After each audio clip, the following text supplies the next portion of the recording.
Salam Bapak Ibu dan Saudara yang dikasihi oleh Tuhan. Kita patut mengucapkan syukur kita kepada Tuhan oleh karena kasih setianya yang tidak pernah berubah di dalam kehidupan kita dan senantiasa baru. Dan kita patut bersyukur kalau pada pagi hari ini kita dapat kembali mengikuti Mana Rema, dan kiranya firman Tuhan yang kita dengar pada pagi hari ini itu menjadi dasar bagi kita untuk menjalani hidup di pagi hari ini hingga sampai malam nanti. Namun sebelumnya mari kita berdoa.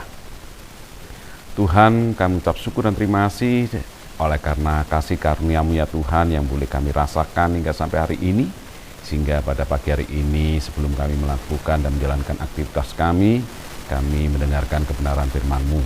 Kiranya Tuhan Roh Kudus senantiasa memberikan hikmat akal budi untuk kami bisa memahami dan mengerti dan melakukannya di dalam kehidupan kami sehari-hari. Hanya di dalam nama Tuhan Yesus Kristus kami sudah berdoa dan mengucap syukur. Haleluya, amin. Bapak, Ibu, dan Saudara yang dikasihi oleh Tuhan, firman Tuhan pada hari ini saya beri topik, jika Tuhan berkehendak. Mari kita buka Alkitab kita di dalam Injil Lukas pasal yang kelima ayat yang ke-12. Demikian bunyi firman Tuhan. Pada suatu kali Yesus berada dalam sebuah kota. Di situ ada seorang yang penuh kusta. Ketika ia melihat Yesus, tersungkurlah ia dan memohon, "Tuan, jika Tuan mau, Tuan dapat mentahirkan aku." Bapak, Ibu, dan Saudara yang dikasihi oleh Tuhan, keberadaan penderita kusta pada saat itu adalah seseorang yang tidak dapat bergaul dengan bebas dengan sesamanya. Kusta itulah yang menyebabkan mereka menjadi berjarak dengan siapapun, termasuk juga dengan orang-orang yang terdekat dalam hidupnya, seperti keluarga.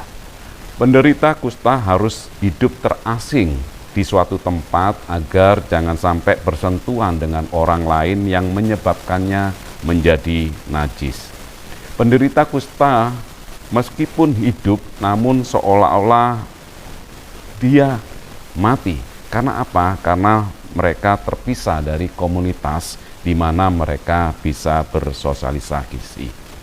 Jika kita baca dalam Imamat 13 ayat 45 sampai 46, dikatakan demikian. Orang yang sakit kusta harus berpakaian yang cabik-cabik, rambutnya terurai, dan lagi ia harus menutupi mukanya sambil berseru-seru, "Najis, najis." Selama ia kena penyakit itu, ia tetap najis. Memang ia najis. Ia harus tinggal terasing di luar perkemahan. Itulah tempat kediamannya. Jelas sekali bahwa penderita kusta adalah seseorang yang sangat menderita, sebab hak-hak yang semestinya dimilikinya, yaitu bersosialisasi serta beribadah, tidak dapat dijalankannya. Namun penderita kusta yang diceritakan dalam Injil Lukas 5 ayat yang ke-12 memiliki pemahaman yang benar saat dia datang kepada Yesus. Dia bukan hanya melihat Yesus sanggup menyembuhkannya, tetapi juga sebagai pribadi yang berdaulat. Sehingga orang kusta ini datang kepada Yesus berharap disembuhkan dengan suatu permohonan, bukan paksaan atau desakan. Andai Yesus tidak menyembuhkan, bukan berarti Yesus tidak berkuasa, tetapi tetap sebagai pribadi yang berkuasa, namun punya kehendak. Demikian juga dengan kita, saat kita memiliki pemahaman yang benar terhadap Yesus, maka akan mempengaruhi sikap kita pada saat kita datang kepadanya. Meskipun kita sangat percaya bahwa Yesus mampu melakukan segala sesuatu, namun Yesus memiliki hak dalam kesediaannya menggunakan kuasa. Oleh karena itu, orang kusta yang datang kepada Yesus saat di depan Yesus tersungkur dan memohon, "Tuan, jika Tuan mau, Tuan dapat mentahirkan aku." Perkataan ini mengisyaratkan bentuk penghormatan terhadap kedaulatan Yesus sebagai pribadi yang berkuasa, tanpa dipengaruhi oleh siapapun dan oleh apapun.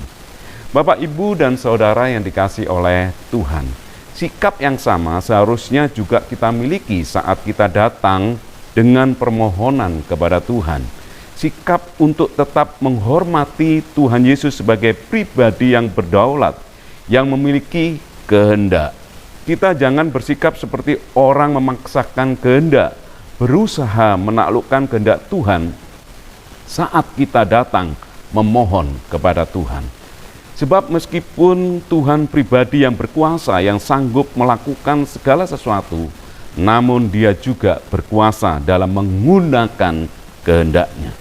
Meskipun jawaban doa tidak sesuai dengan yang kita harapkan, kita tetap percaya bahwa Tuhan adalah Tuhan yang berkuasa. Bapak, Ibu, dan Saudara yang dikasihi oleh Tuhan, mari kita bersikap yang benar kepada Tuhan saat kita membutuhkan pertolongan. Bukan hanya berharap mendapatkan jawaban seperti yang kita inginkan, tetapi menghormati pribadi dan kehendaknya sehingga kita bisa dipandang benar oleh Tuhan. Amin. Tuhan Yesus memberkati. Mari kita berdoa. Tuhan, kami ucap syukur dan terima kasih buat kebenaran firman-Mu yang boleh kami dengar pada pagi hari ini. Bahwasanya Engkau adalah Allah yang sangat berkuasa. Engkau adalah Tuhan yang sanggup untuk melakukan segala sesuatu. Namun Engkau juga Tuhan yang memiliki kehendak. Untuk itu ajar diri kami ya Tuhan, untuk kami bersikap benar ketika saat kami memohonkan sesuatu kepada Engkau. Bukan memaksakan kehendak kami sendiri, tetapi kami boleh menyelaraskan kehendak kami dengan kehendak Engkau.